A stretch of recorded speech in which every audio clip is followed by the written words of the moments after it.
What's going on, everybody? Welcome back to the channel. Today we're going to do a tier list, but it's not your usual tier list where it's just ranking meta decks. We're actually ranking on the factor of value. I'm trying to tell you which decks give you the most bang for your buck if you're interested in going out and picking one up or trying to buy a new deck or get into the game and don't want to waste your money on cards that won't be good for a long time or that are going to get reprinted and all that kind of stuff. So in this tier list, we have 5 tiers. The top one is going to be best value. That means you're getting a good deck and you're not paying much for it. Then in the second tier, we're going to have expensive because it's very good. I'm not here to judge what you value or how much you value winning, but in this tier, you're going to have a lot of decks that cost a lot of money, but you're going to get a lot of mileage out of them because you're going to be winning a lot of games. In the third tier, we have average value, which is what it is. You know, it's not the best deck, but it's not the most expensive, so it's average. Then in tier number 4, we have cheap, but it's not a good deck. There's a lot of cheap decks out there, but it doesn't mean that they're good value because you might not get any wins out of them. So beware of picking these up solely on price. And then in the bottom tier, we have bad value, which means that it's expensive and it's just straight up worse than the decks in the tiers above it that are cheaper. So it's just not a good investment. Okay? That being said, let's go ahead and jump in. We have about 32 decks here to rank, and we're going to go in alphabetical order here, starting off with the branded deck, okay? Now, I don't want to make too many enemies. I know a lot of people might want to put things up in best value, but for me right now, I think branded is between average value and cheap, but it's not a good deck. I think branded has fallen off a lot in the last format because of Dominus Impulse. Everybody's basically playing 6 copies of Ash Blossom instead of just the 3, so your branded fusion is probably not resolving and you're just going to have a very bad time. So that's why I think it's in one of these. I think you can play a go second branded deck and play around the Charmies and all that kind of stuff. The Charmies kind of hit this deck pretty hard too. I think I'm going to put it here in average value. It has certainly gotten cheaper. The most expensive card, which was Quem, has gotten reprinted, so that's now around $10, $15 or so. And then I don't think there's any other expensive cards. So just because of how cheap the deck is and how good it is if you don't get hand trapped, I think it's still viable and it's still worth picking up to play if you want to. Next deck is going to be Centurion. So Centurion's interesting. It kind of depends on how good you think this deck is, but it is pretty damn expensive. So it's either expensive because it's very good, or I might surprise you and put it in bad value. I think there's just better decks, and like this is one of the most expensive decks in the game right now, I'm pretty sure, just because it plays all of the good hand traps, and then the Centurion engine itself is very expensive, so I don't know. I think I'll put it up here. I think it's expensive because it's very good. I still would have it in my top, I'd have it like tier 1.5 if I was actually ranking this on a actual meta level scale. So I think paying a lot for a tier 1.5 deck is reasonable, and that's why I'll put it up in here. Chimera Fiendsmith now. In the past, I had this up here, the pure Chimera deck in the previous iteration of this tier list, the video I did, but now I think I'm going to drop it down a little bit. I don't think it's super good. I think the Fiendsmith cards are expensive, but this deck does get hit hard by Dominus Impulse yet again, just because throwing Impulse down on the Chimera Fusion can be really tough, and I think the entire Chimera package is super cheap, so I think it's just the Fiendsmith cards that are expensive, and you only need 2 engravers to play this deck, so because of that, I'm going to put this down in average value. Dragon Link, I actually really like. I'm tempted to put this up here, and by Dragon Link, I'm thinking more so like Bestial Control.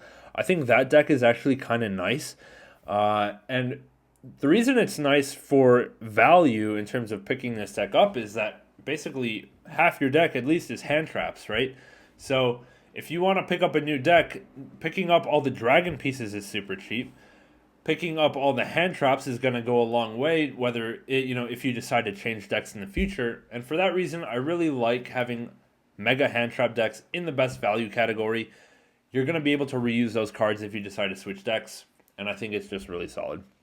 So I think Dragon Link is going to be the first deck up here. Fire King Snake Eye Azumina.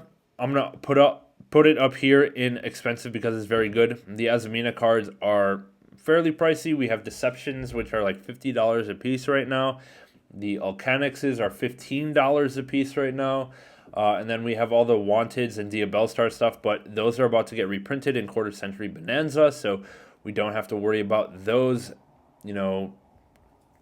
blocking you in terms of price tag, because those are about to be a couple bucks each. So it's going to be pretty affordable on the Diabellestar side, but with the Azumina cards, yeah, they're expensive, and we're going to put it here. And while I see it right here, I'm just going to put Snake Eye Fiendsmith Azumina over here as well. It's kind of in the same category. But if we compare Snake Eye Fiendsmith Azumina to Fire King Snake Eye Azumina, I guess prices are fairly similar. Like the Snake Eye stuff is playing Fiendsmith, which are like $40 a copy for engravers, but the Fire King stuff are playing Alcanixes, which are $15 a copy. So Snake Eye, the Fiendsmith stuff is a bit more expensive, but I still think it's worth it to put it up in this tier. Fluanderies. Okay, so this one is interesting. It's very cheap because I think everything is reprinted and, I don't know, not a lot of money at all. But I think I'm going to put it down here. I don't think it's the same type of value as other shifter decks. And, yeah, I think you can get, for a similar price, better decks. So I'm going to put Fluanderies down here in cheap, but it's not a good deck. Goblin Rider, I don't know why it's in this tier list, to be honest. I didn't even know Goblin Rider was actually a deck that people were playing, but yeah, I'm going to put it down here as well. I don't really have much analysis for it, but we'll put it in cheap, but it's not a good deck. Heroes are interesting. I kind of like Heroes, but it kind of depends how you can add in the hand traps into the hero deck. What kind of hand traps do you want to play? Do you want to play the Charmies? Do you want to play Impulses and all that kind of... Can you play Impulse in Hero? Are they all dark, all the relevant ones? No, I think they have some... Oh, yeah, like Sunrise. They have extra deck stuff that's not dark. So, yeah, you don't have to buy Impulses. You can just play the Charmies. I think this one's up in average value, to be honest. I like this value a little bit better. And I think Heroes just, like... It will last forever. Like, there will always be hero support. There will always be new hero cards coming out and ways to spice up your deck. So, I think it's going to... We can put it there. Infernoid is going to be cheap, but it's not a good deck. I don't think there's any expensive parts of Infernoid because it all got reprinted in the Battles of Legends set. And then Wanteds and Black Witches are all reprinted, so that's all super cheap now. So we're going to put this down here in cheap, but it's not a good deck. I just don't think the deck is doing anything. Kashtira. Kashtira has been in my best value list every time I've done this tier list. And people have laughed at me. They're saying Kashtira is, just not worth the money. It's just meta irrelevant. But I think that this deck is super good, and I like the fact that the Kashtira cards themselves can be splashed into other decks, and you can just fill this deck up with hand traps, board breakers, and just your Kashtira engine. And all of those cards are playable in other decks if you choose to change your deck later. So that's the reason I have Kashtira up in best value. Not to mention it's a shifter deck. It's always got some kind of chance in the meta, so I think it's really solid. The next deck is Labyrinth, and I think Labyrinth is going to go right there in best value as well. This whole deck is very cheap. I think the only expensive card is Destructive Daruma Karma Cannon. I think that one is still costs a little bit of money, but the entire Labyrinth package now has been reprinted in the last 2 years of Megatins. What else is there? Like, a lot of the trap cards have gotten reprinted. If you want to play Dominus Impulse, that is expensive. But I don't think you need to play that card necessarily. So, yeah, it's up to you if you want to play Impulse in Lab. But I think Lab is very good value, and I would be interested in picking this deck up myself. Next, we have Magical Musketeers. This is with Fiendsmith cards. I'm going to put this one down in... I don't know. I think the Musketeer cards are cheap-ish, right? They're not that much anymore. You can get the low rarity ones for cheap, right? I think this goes in average value. The reason, like, if this was a going first deck specifically, I would actually put this deck in bad value.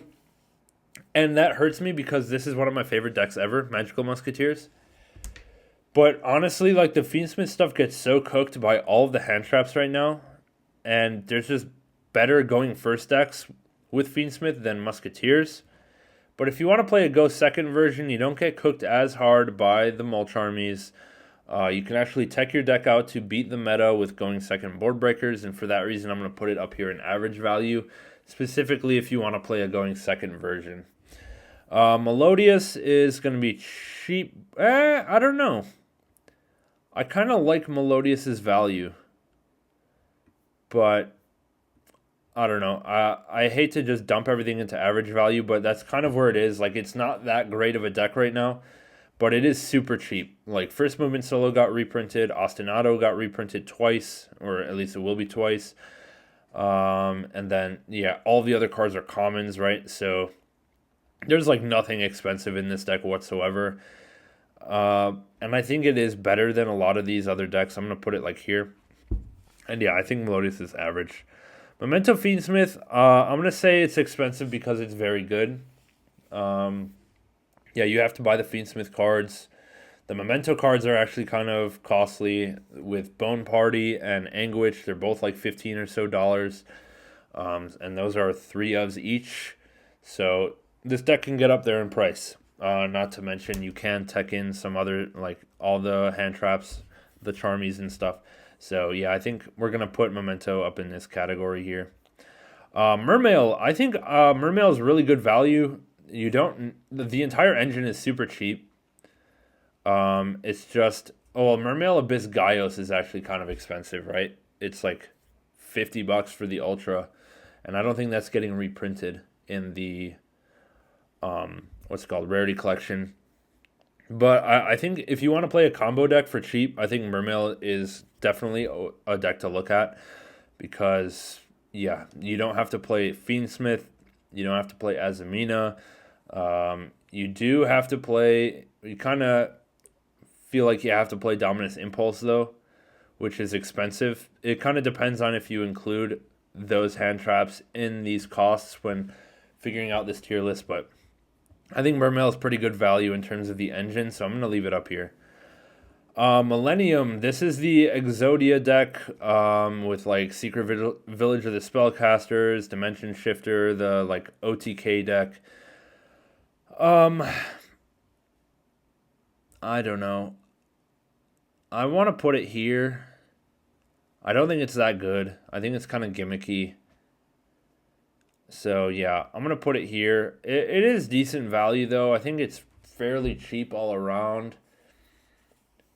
I'm trying to think of what's expensive in that deck. Anything particular? Or is that pretty budget like OTK deck? I don't know. I think it's about as good as Flunderies, right? So I'm going to put it here next to Flunder. I think it's in the same category. Okay. Mimighoul. Mimighoul is interesting, but I don't want to gain any I don't want anyone to dislike me here because of this, but I'm going to put Mimighoul in bad value. I really don't think it's a good deck at all because it just gets one shot by your opponent having Dominus Impulse because all of your monsters are Earth, and if they impulse you, then none of your Earth effects proc on their field, and it's just game over. Like, you're going to lose half of your games having nothing to do with how you play, and you're going to pay like a decent amount of money for this deck with the field spell, with Mimighoul Master, and I don't know, is there anything else that's really expensive? I think the Xyz monsters are pretty cheap, but still, I don't like paying any extra money, any more than I have to lose to stuff that I'm not doing. And yeah, that's why I'm putting it here. Plant Link, I don't think is that good. It's also pretty cheap, though. I don't know how much the Ragnarika stuff is right now, but I think that this deck is going to go in average value. Like, it's okay, but there's nothing to write home about. It's definitely not up in here at the same level as Snake Eye, Fire King, Memento, Centurion. Plant Link also loses kind of hard to the Charmies, so that's not good. Impulse is pretty good against it, so that's not good. Yeah, I don't know. It depends how much these Rika cards are. I don't think they're much, but you're playing 60 cards. You're playing you're playing a lot of breakers, which are cheap though. I think they're gonna put it in average value. Pearly. Pearly, it depends how good you think Pearly is. I don't think it's that good. Pearly is very cheap. Everything is reprinted. But I don't think it's a good deck, and therefore I'm going to put it down here in cheap, but it's not a good deck. This doesn't mean you can't play them, but like there's probably better value. Like I'd rather pick up Labyrinth than Pearly right now, even though unfortunately I have Pearly and not Labyrinth. But yeah, I think it's an interesting choice. I just don't think it's in the right spot. Rescue Ace. Rescue Ace is interesting because now I think, well, now that Witch and Wanted are getting reprinted, it's pretty cheap. I don't think there's anything really expensive in this deck anymore, and I think it's still really solid. That's why I'm gonna put it in either average value or best value. I think we can put it in best value, to be honest, because let's see. It plays Poplar, it plays just Witch and Wanted, and then all of the Rescue Ace engine is cheap, and then you can just play hand traps, any hand traps you want. I think this deck is like pretty solid value. I'm gonna put it up here. Ritual Beast, I'm gonna put in best value as well. It's a shifter deck. It's really solid, and I don't think there's any expensive parts of this deck. I think Laras are the most expensive card in the deck. However, it does lose to the Charmies very hard, so that's not good. But yeah, I still think it's really good value, and I think you can pick this deck up with confidence and have a good time and good results playing it. Runic Stun here, I'm going to put it in cheap, but it's not a good deck. I just haven't seen it perform lately. I think there's better. I'd rather play combo Runic. Maybe I'm just biased against the stun version, but like I don't know. People aren't playing Runic Stun. I don't think Runic Stun's that good. The Fire Kings can pop your Floodgates pretty easily, so it's just not even in a good meta place right now. So I'm gonna put it here. Six Samurai. I would have put this in bad value because Kizaru's are like $40 a piece, and this deck is doing nothing. But now Kizaru is getting reprinted in the Bonanza. That's been revealed. So, it's now cheap, but not a good deck. Just straight up, I don't think this deck is doing anything. It's just a combo deck where if you go first, you have a good chance of winning. But if you go second, you have little chance of winning. And yeah. Striker. I think Striker is going to be in average value. I think it's about the same quality as like Melodious or Chimera Fiendsmith or something like that. I know it got second place at Niagara, but I don't think it's like phenomenal. And yeah, you're not Ryan Yu, so unless you are Ryan Yu, hello Ryan, thank you for watching. But yeah, I think it's down here. It's super cheap. The whole deck is like dirt cheap, I think, but yeah, it's just not fantastic. But it's kind of like average price, average skill. I mean, average results. Tearlament. I like Tier right now. I think Tier is pretty cheap across the board. Tier Cash was the most expensive piece, and now that's reprinted. Unless you're playing the Fiendsmith version, but I don't think they play that anymore, right? Or do they? I know you might want to make Pilgrim Reaper. That's a rank 6. So I don't know. Is Tier playing the Fiendsmith card still? I'm not sure. It depends if it does. If you are playing the Fiendsmith card, I think either way it's kind of average. Yeah, I'll put it here. Tenpai. I'm gonna put Tenpai here, and the reason is like if you look at the engine, it's super cheap. But I think the only way Tenpai is competing is if you have the good hand traps right now, the Charmies and Impulse. Otherwise, the engine is a pretty good value, right? Trident Dragons reprinted. I don't think any of the engine is expensive whatsoever, and it probably is best value. Maybe if you want to play like a tier 1 deck, this is the cheapest way to do it. But I don't know what the results are going to be if you're not playing the good hand traps. But I mean, last format the results were pretty solid when the good hand traps didn't exist. It was just Perulia and not Fuvaros or Impulse. So, Yeah, it's between here and here. It depends how you define what's included in the Tenpai deck. But I'm going to put it... I guess I'll put it here. Unchained Fiendsmith, I think is bad value. There's better decks to play the Fiendsmith cards in, even though Unchained is super cheap. Yeah, this deck just gets kind of crushed by Impulse. It gets crushed by Fuvaros, so I don't think it's really that playable right now, even though it is one of the coolest decks that I want to try. I don't think it's that good. Vanquish Soul is I think this deck is cheap but not a good deck. Unfortunately, I'm put it with the other shifter decks. I like Vanquish Soul a lot. I have the deck, but I don't think it's in a good place. It loses to Perulia pretty hard, but not everyone's maining Perulia. I don't know. And then it depends how much money like Dr. Madlove and Caesar are right now, but I bet they've come back down in price since the Megatons. Yeah, I'm going to put it here. Voiceless Voice. Okay, so Voiceless is not bad in terms of price. Lows are $15 a piece right now. What else costs money in this deck? I don't know.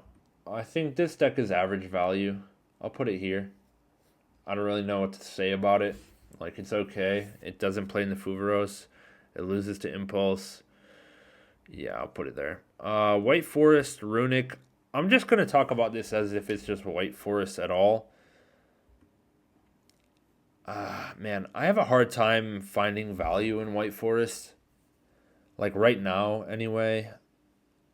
They're pretty expensive. And they're not performing at all. You can play White Forest as Amina, which probably improves the quality of the deck, but it does not improve the value because you're paying for Azamina cards when you could be playing Snake Eye Azamina for much cheaper. So I'm going to put White Forest Runic down here in bad value because I just don't think it's worth it. Yubel is the last deck on the list. Yubel is interesting because it makes like the best end board in the game. It just loses to a lot of hand traps now. It's almost like around the same level as Unchained Fiendsmith, I feel like. It's just not good value right now. You're going to be paying for Nightmare Thrones. You're going to be paying for Fiendsmith cards. You're going to be paying for Phantom of Yubel. But yeah, you're just not going to be having good results because you lose to too many non-engine that are popular. And yeah, I think for that reason, I wouldn't pay for this deck. If you don't have it right now, I wouldn't buy it. Okay. So that's going to wrap up the tier list for Bang for Your Buck. Hope you guys enjoyed that. Let me know if I missed any decks in the comments below. I'll try to say where I think they would be. And try to let me know if you disagree. I'm sure you do a little bit. So let me know in the comments below what you think. Leave a like, sub to the channel, and we'll see you in the next one.